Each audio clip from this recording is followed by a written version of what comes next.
Hi, a very warm welcome to Dusty Shell Collectibles, and today is second in the sort of series running up to the Coronation weekend, and using a little bit of artistic license on this one, we're going to talk about King Charles, which is this beautiful Loco from Hornby. A little bit of artistic license there, with this being the first, and obviously this weekend being about King Charles III, but I think you can get the gist. Anyway, this Loco is R845 by Hornby. It was released in the 96 range in the 42nd edition of the catalogue, carried through into 97. There were about 9,000 of the King class made for Hornby. Tender driven, so the front of the Loco is freewheeling, all of the motors are in the rear with a connection in before, the pickups are on the front. But what I thought we'd do is we'll pop this on the track and I'll do some detailed pictures of it, and whilst that's happening I'll talk you through a little bit about the real Loco and the history of King Charles I.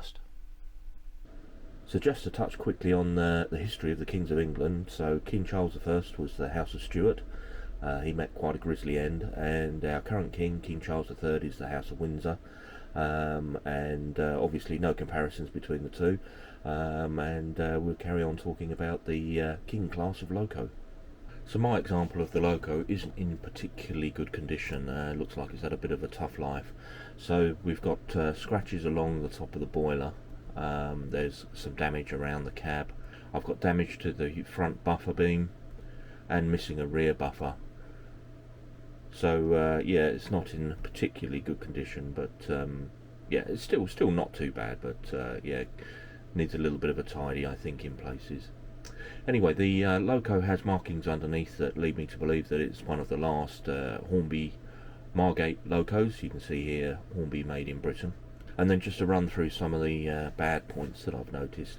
There's this awful moulding line along the top of the boiler that you can see here. The crown for the safety valves looks like it's seen some paint. I wouldn't say painted. It's kind of, yeah, had some paint sort of put on it. You know, the hand lining actually on the boiler looks pretty good. I'm assuming it's hand lined by the look of it. So the pony truck on the front is really clumsy looking. It's an absolute beast of a casting to hold the four front wheels. Really is very cumbersome. It doesn't look great. The Loco has these hideous pistons, absolutely plastic hideous pistons. Yeah, such a shame. Really isn't becoming of the Loco. On the rear of the Loco you can see the chassis location tab just pushing straight through the body. Really horrible looking. However, looking over the rest of the Loco, the lining is really nicely done. Tender looks great with all the rivets on it. You can see the detail in the springs moulded into the chassis of the tender, and also into the chassis of the Loco itself as well.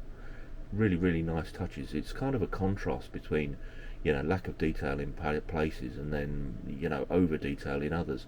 On this picture you can see the protrusion from the valve gear, and also the exhaust pipes additionally added onto the sides of the Loco. Really nice touches.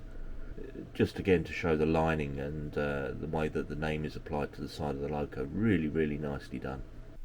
The 136-ton King Charles I was built to the designs of Charles Collet for the Great Western Railway. The whole series was called the King Castle Class 6000 series, again as I say by the GWR, and had a 4-cylinder layout with two cylinders on each side, so one outside, one inside, and then on the other side one inside, one outside.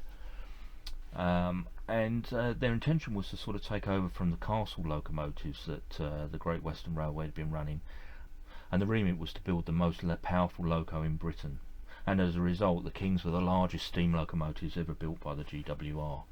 The Kings were employed on some of the most heavily travelled express routes, running from Paddington in London through to Plymouth, Taunton, Bristol, and also covering the West Midlands in Birmingham, Wolverhampton.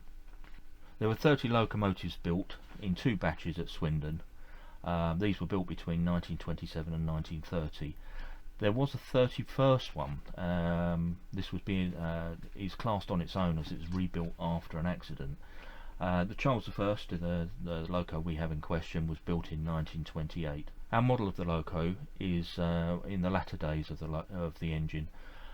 Between 1956 and 1958, all of the King class locos were fitted with a double chimney for increased performance, and as you can see on our model, we are fitted with a double chimney. And then in 1962 the entire fleet was withdrawn, and only 3 managed to make it into preservation, and Charles I, or King Charles I as we see here, was actually scrapped in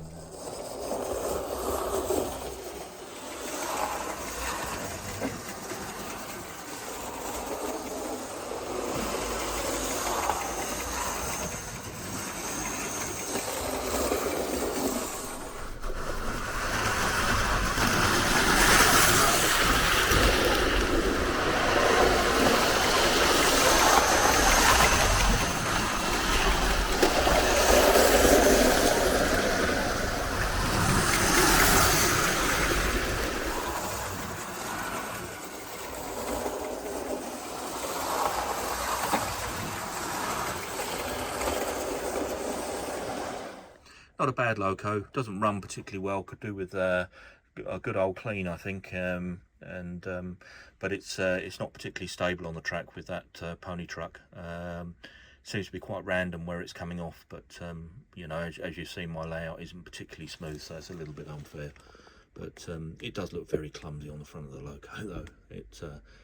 Yeah, it's not by modern standards. So yeah, we'll leave that one there. Yeah, if you haven't subscribed, please do. You'd really be doing me a favour. And we'll leave that one there. And thank you ever so much for watching, and I'll catch you on the next one.